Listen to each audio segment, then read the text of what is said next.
for your coming to attend this press conference.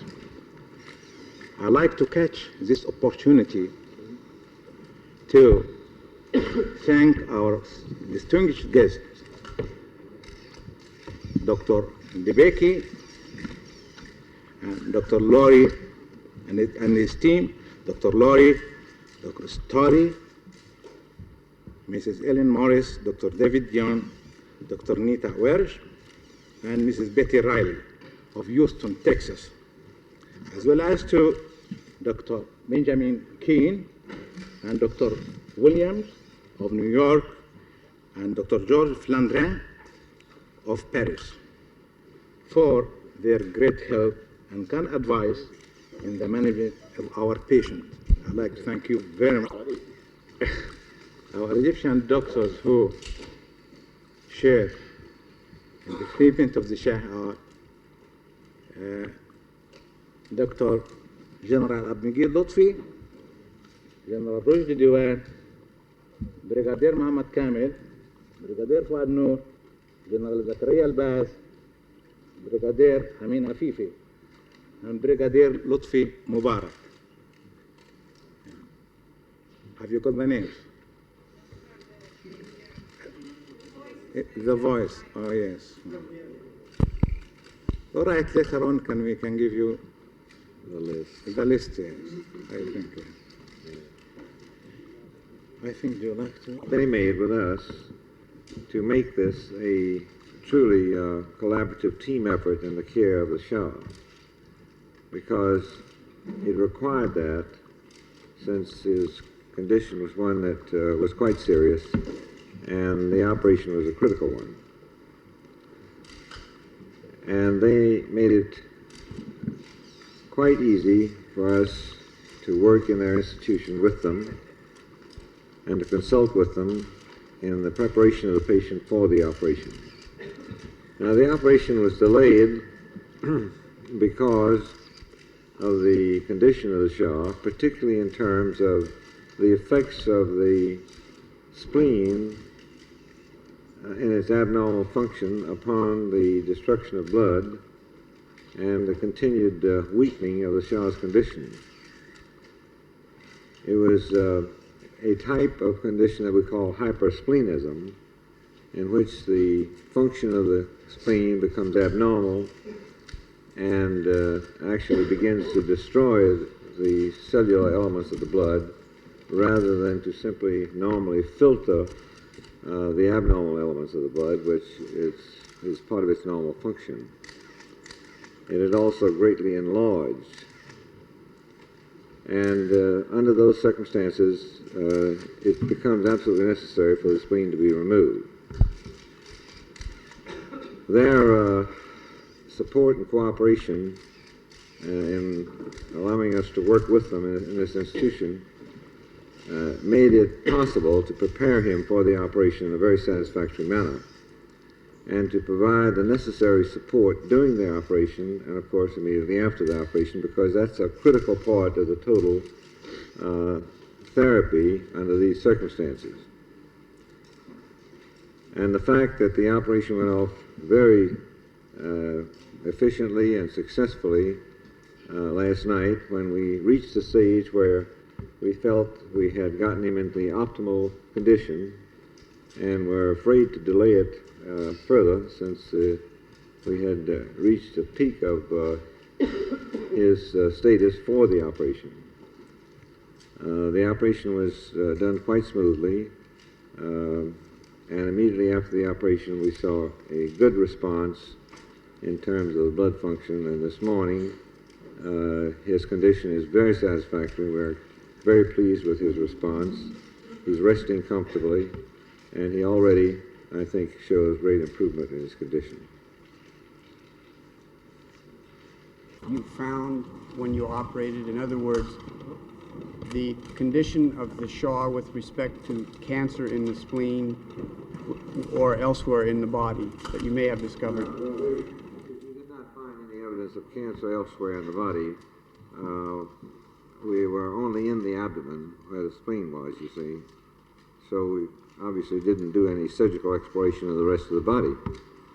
As far as the spleen was concerned, we found a hugely enlarged spleen, which was about 10 times normal size, and the typical appearance of what we call a hypersplenic condition. Of course, we'll just be taking care of him postoperatively. As far as his future treatment is concerned, I think I would like to have perhaps Dr. Flandrin discuss that, since he's certainly more competent as an expert in the therapy for this condition, and I would ask him to comment about that. Is this working? Is this working? No, I don't think it is. George, come over here. Yes, William, please. This one is this is Paul. Paul. Flandrin. Yes. It could be easier for me to speak in French. Dr. Flandrin of Hôpital de Saint-Louis, Paris. Saint-Louis, Paris. Well, for the medical treatment for the Shah, The name. yes. The name. is Dr. My name is George Flandrin. Flandrin from Flandrin. from Paris. Yes, sir. Well, for the medical treatment, it depends on the result of the histological study, as was stated by Dr. Debeki. But anyway, we will probably have to make some maintenance therapy, as the Shah had before, between the time it was in New York and the time he came here. And we will probably have to do some kind of maintenance therapy as he had before, without many modification, probably.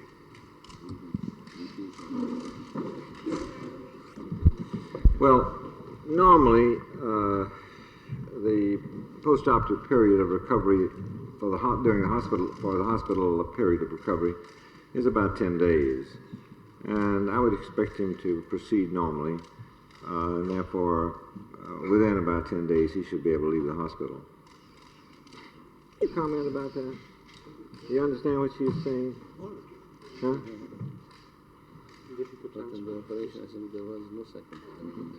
Cancer, you see, and that may involve different parts of the body. It's a generalized systemic thing. So, in a sense, it's not no secondary. It's a very long list. It is. It's not completely understood why hypersplenism. Let me rephrase that because this is terribly incomprehensible. Is it now just a question of weeks or months Of in what? terms of the Shah's life with the operation? Is concerned, there's no reason to believe that he can't be continued to be controlled well. You've got to separate that from the hypersplenism. Could Dr. Flandrin tell us how long he's been treating the Shah? Yes. George, you understand? The Shah has been treated since the beginning of '74.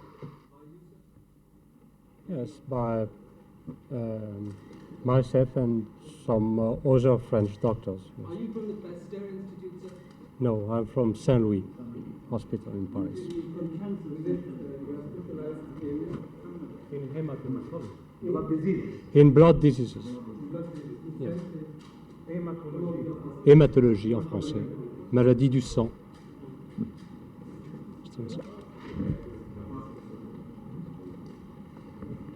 You just lost 2 kilograms. You just lost 2 kilograms. From the spleen. And doing that, it begins to threaten his life in a number of ways, one of which is in terms of his ability to withstand infection, because he was destroying those elements of the blood that have to do with controlling infection.